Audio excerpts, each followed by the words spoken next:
Chapter 2, Part 2 of Jung and Tarot by Sallie Nichols. Map of the Journey. The next two cards in our tarot sequence, the Empress and the Emperor, symbolize the mother and father archetypes on the grand scale. Little need be said here about the powers of these two figures, for we have all experienced them in relation to our personal mothers and fathers or other human beings who stood for us as their surrogates. As children, we probably all saw our parents enthroned as the good, nourishing, protective mother and the omniscient, courageous, powerful father. When, being human, they failed to enact these roles according to our script, we often then experienced mother as the archetypal black witch, or bad stepmother, and father as red devil, or cruel tyrant. It took many years of outlandish projecting before we could finally see our parents as human beings who, like ourselves, possessed many potentials for both weal and woe. Even as adults, if our parents living, we may still discover some areas in which we revert to the habit patterns of youth and play child to their parenthood in a variety of ways. When this happens, we may feel moved to go to our parents and have it out with them, if possible. But from the Jungian point of view, the proposed confrontation with the parents, even if possible, is not necessarily the first step towards clarification of our problem. For here too, as in the case of the driver and the hitchhiker, the archetypes are at work. Quite apart from the personality and actions of our parents, however limited and unconscious these may be, we would be having similar problems with whoever stood in their shoes as long as we had not come to terms with the mother and father archetypes within ourselves. Chances are that both we and our parents are puppets in an archetypal drama, manipulated by giant figures operating above and beyond our conscious awareness. As long as this is the case, however much goodwill, determination, confession, or whatever takes place in a confrontation between the puppets themselves, the result can only be further entanglement in the strings. Obviously, the first thing to do is to turn around and face the puppeteers, so that we can see what they're up to and, if possible, untie or loosen some of those strings. In later chapters, we shall confront the Empress and the Emperor and suggest some techniques for freeing ourselves from the hidden wiles of these master manipulators. The discovery of this archetypal layer of the unconscious and the presentation of techniques for confronting it is one of Jung's great contributions to psychology.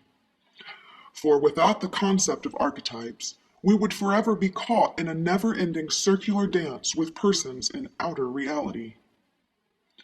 Without techniques for separating the personal from the impersonal, we would endlessly project on our parents, or others in our environment, archetypal behavior patterns which no human being can possibly embody.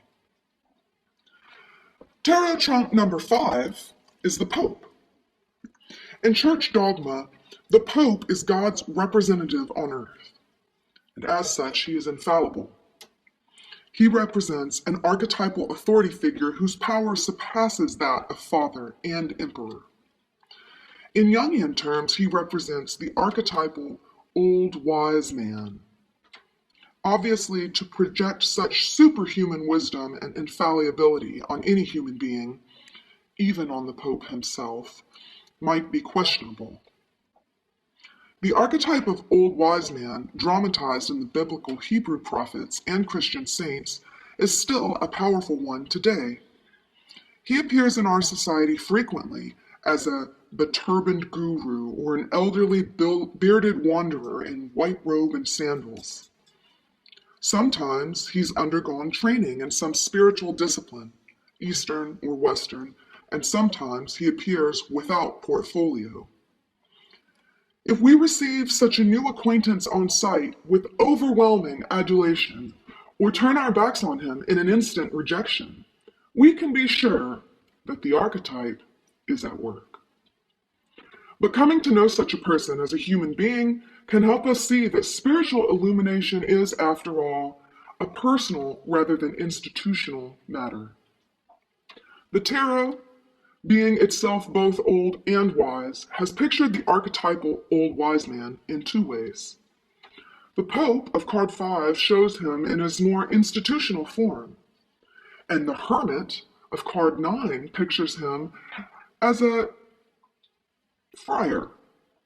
When we come to study these two cards, we shall have a chance to contact these figures as forces within ourselves. Coming to know these archetypes will help us to determine to what extent the qualities they symbolize are embodied in ourselves and in persons of our acquaintance. The card that follows the Pope is called the Lover. Here a young man stands transfixed between two women, each of whom seems to claim his attention, if not his very soul. Surely the eternal triangle is an archetypal situation vivid in our own personal experience. The plot pictured in The Lover needs no elaboration here, for it's the basis of about 90% of literature and drama existent in the world today. Anyone who wishes to refresh his memory on that score need only to turn on his television, more or less at random. In the sky above and behind the Lover, a winged god with a bow and an arrow is about to inflict a fatal wound that may resolve the young man's conflict. The little god, Eros, is of course an archetypal figure, and so is the young man. He personifies a youthful ego. The ego is technically defined as the center of consciousness. It's the one in us who thinks and speaks of itself as I. In The Lover, this young ego, having to some extent freed himself from the compulsive influence of the parental archetypes, is now able to stand alone. But he is still not his own man, for as we see, he remains caught between two women. He is unable to move. The principal action in this picture is taking place in the unconscious realm of the archetypes hidden from his present awareness. Perhaps the poison arrow from heaven will fire him up and set him in motion. If so, we shall observe the interest what happens next, because from now on in our tarot series, the young ego will be the chief protagonist in the tarot drama. In this sense, we shall often refer to him as the hero, for it is his journey along the path of self-realization that we shall be following. In card 7, called the Chariot, we see that the hero has found a vehicle to carry him on his journey, and it's piloted by a young king. When a young king appears on the scene in dreams and myths, he usually symbolizes the emergence of a new guiding principle. In the fourth card, the emperor appears as the authority figure. He's an older man, seated, and drawn so large that he fills the entire canvas. In the Chariot, the new ruler is in motion and drawn to human scale, meaning that he is more active and approachable than the emperor, and more important, he is not alone. He's seen to function as part of a totality with which the hero begins to feel a connection. But the king pictured here is as young and inexperienced as the hero himself. If our protagonist has crowned his ego king and placed it in command of his destiny, his journey forward will not be smooth. The Chariot, we come to the last card in the top row of our map. This row we're calling the Realm of the Gods, because it pictures many of the major characters enthroned in the heavenly constellation of archetypes. Now the hero's chariot carries him down into the second row of cards, which we will call the realm of earthly reality and ego consciousness, because here the young man sets forth to seek his fortune and establish his identity in the outer world.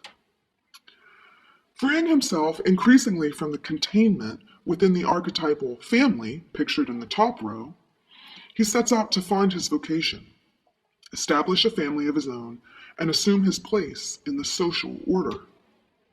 Having discussed the gods of the top row, we shall now run through the cards in the next two rows, much more rapidly in order to get an overall view of the general plot that follows.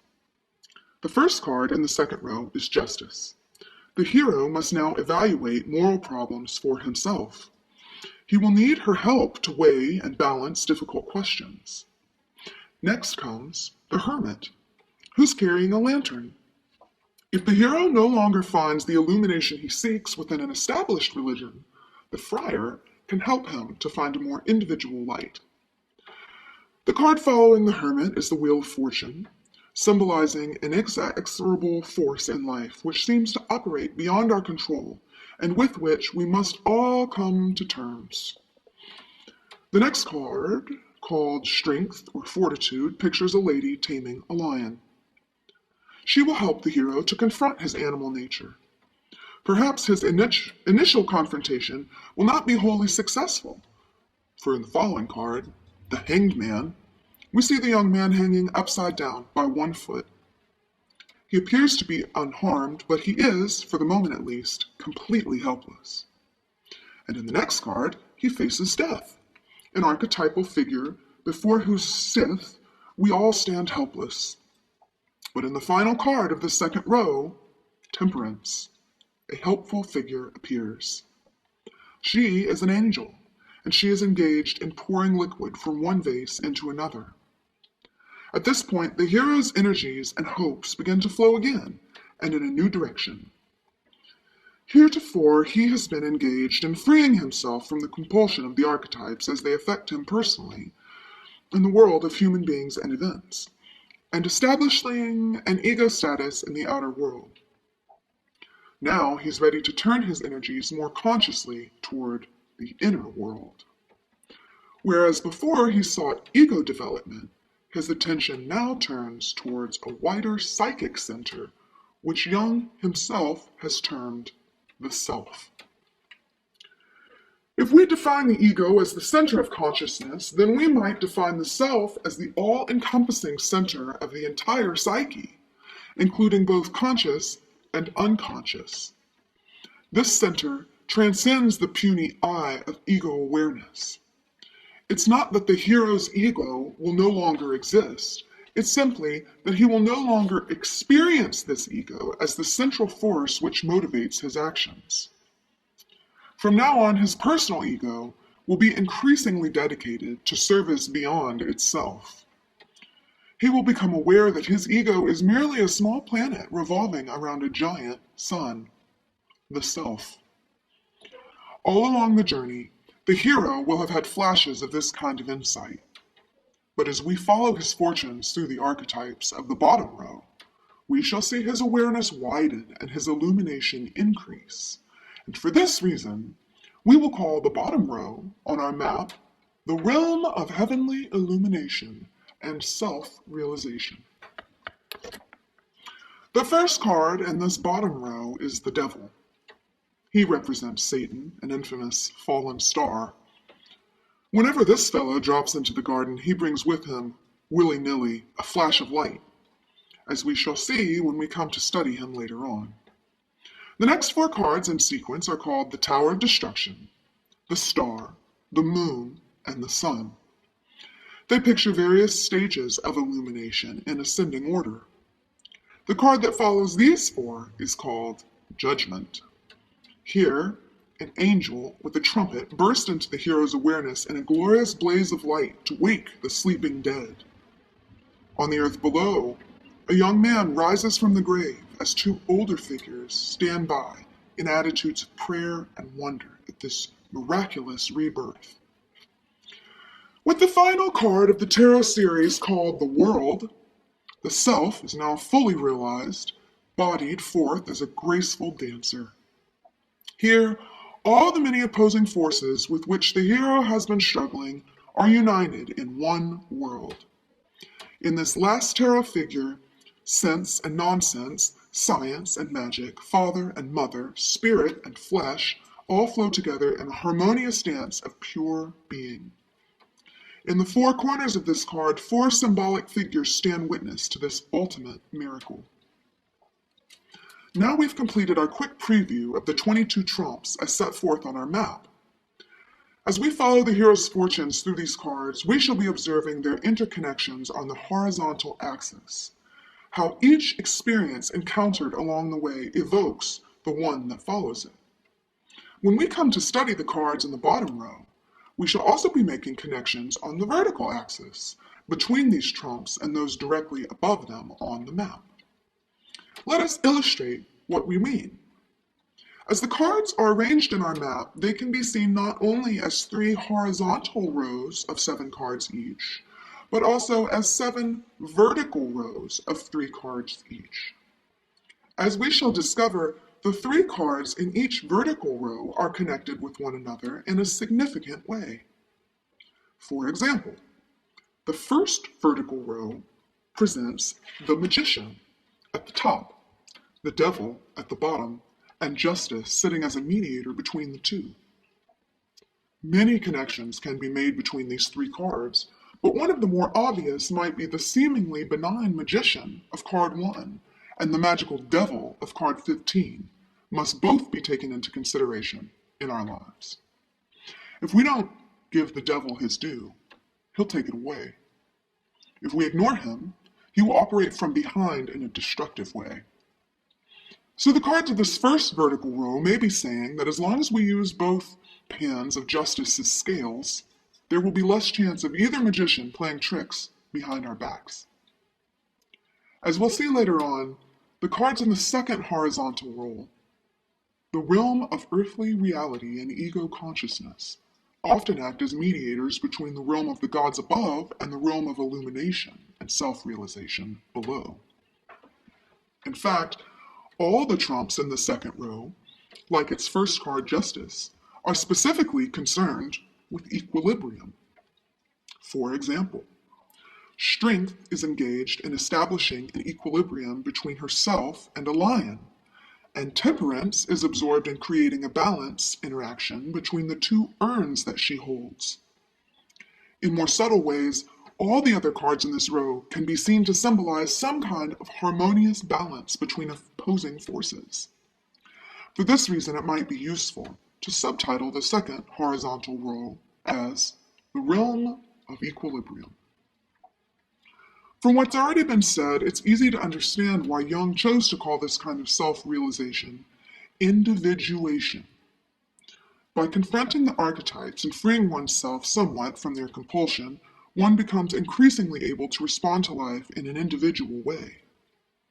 As we've seen, the behavior of those with little awareness of the archetypes is predetermined by unseen forces.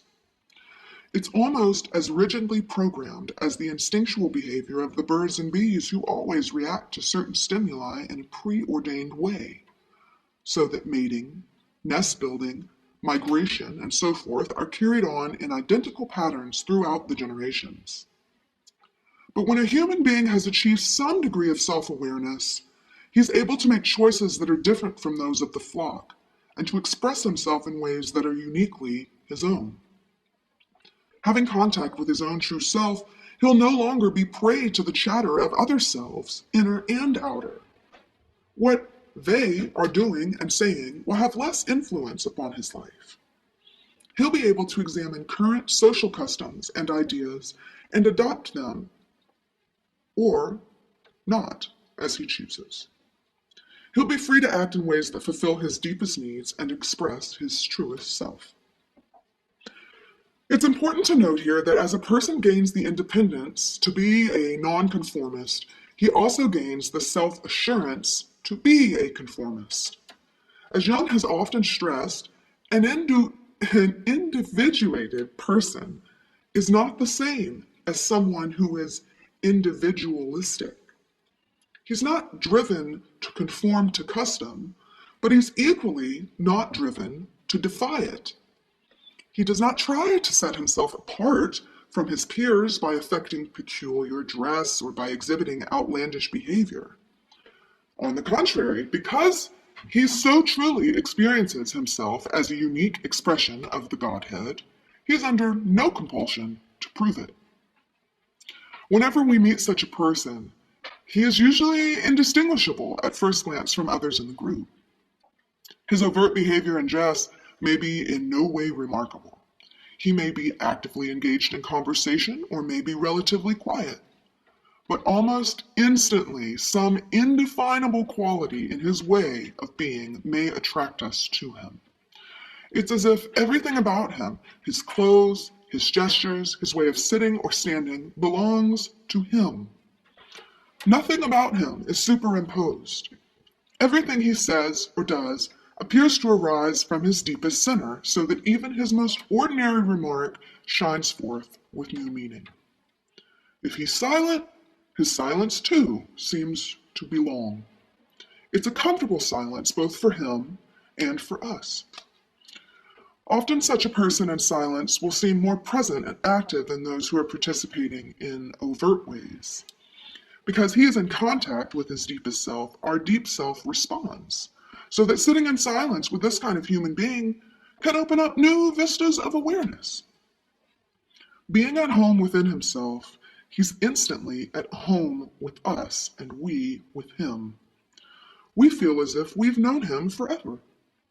The communication between us is so open and easy that we understand him, and yet he puzzles us. On the one hand, he's the most unusual person we've ever met, and on the other hand, he's just like us. He is a paradox. The self is indeed the most paradoxical and elusive of all the forces operating in the deep unconscious. It is the self which will propel the hero forward from the parental womb to seek his destiny in the outer world. And it is the self which will bring him home at last to the realization of his own uniqueness.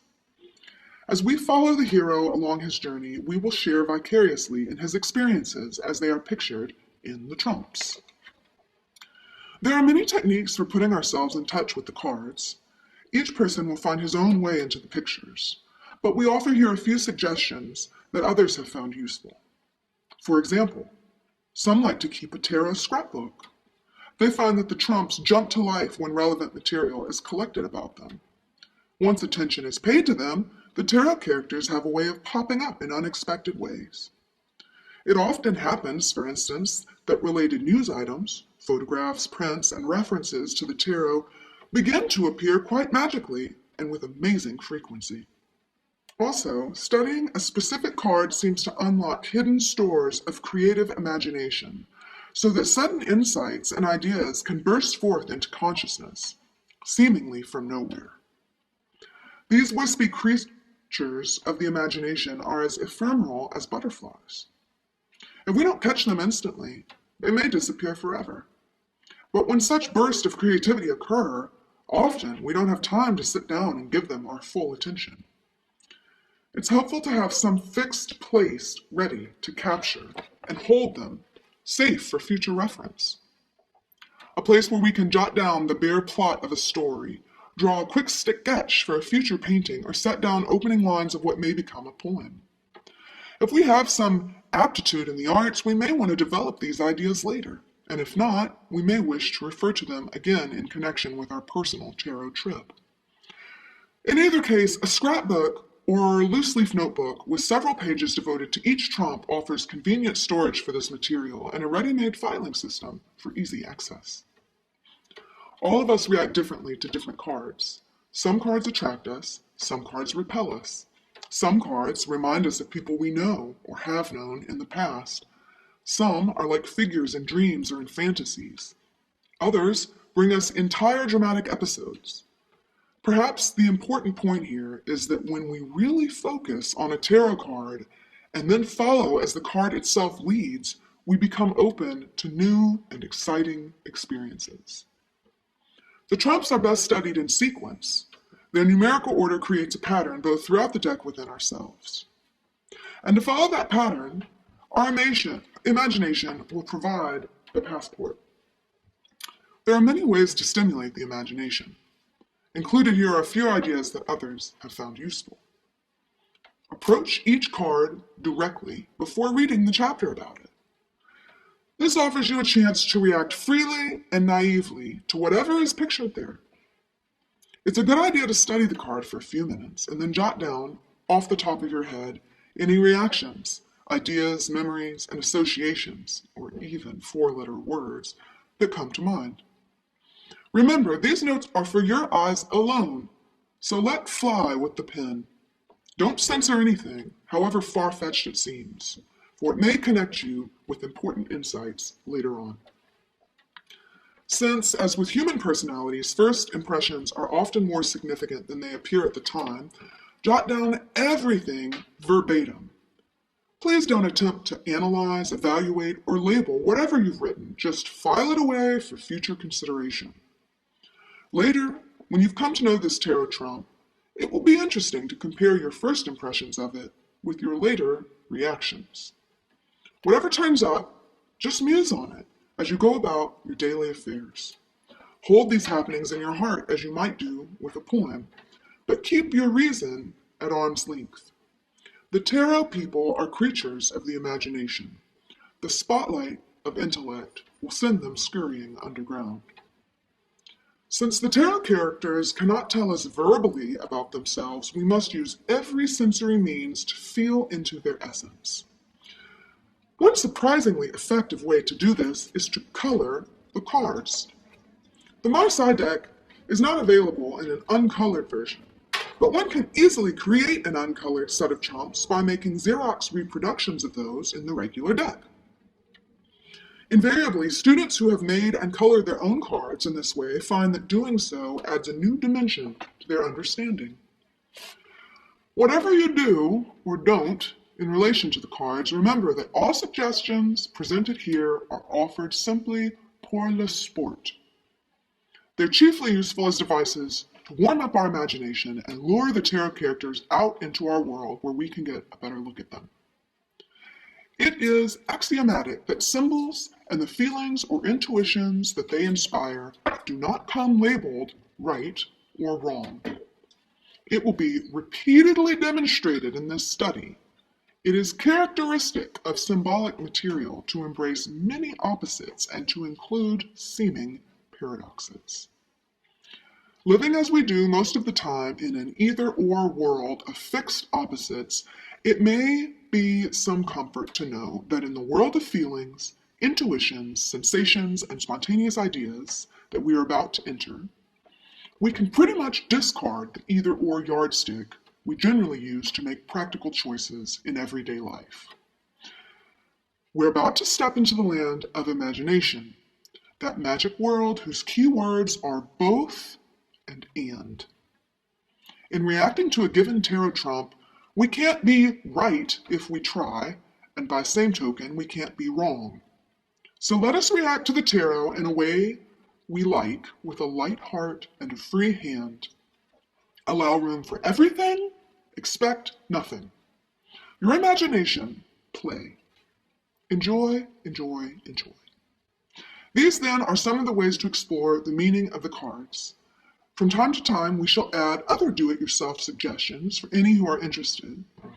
In the following chapters, we shall amplify the meaning of each trump by presenting themes from myth, literature, drama, and pictorial arts which seem to enrich its message. These are not offered as conclusions, but rather as springboards for the imagination. The final dimension of this study, the dimension of depth, is one which only the reader himself can fully explore.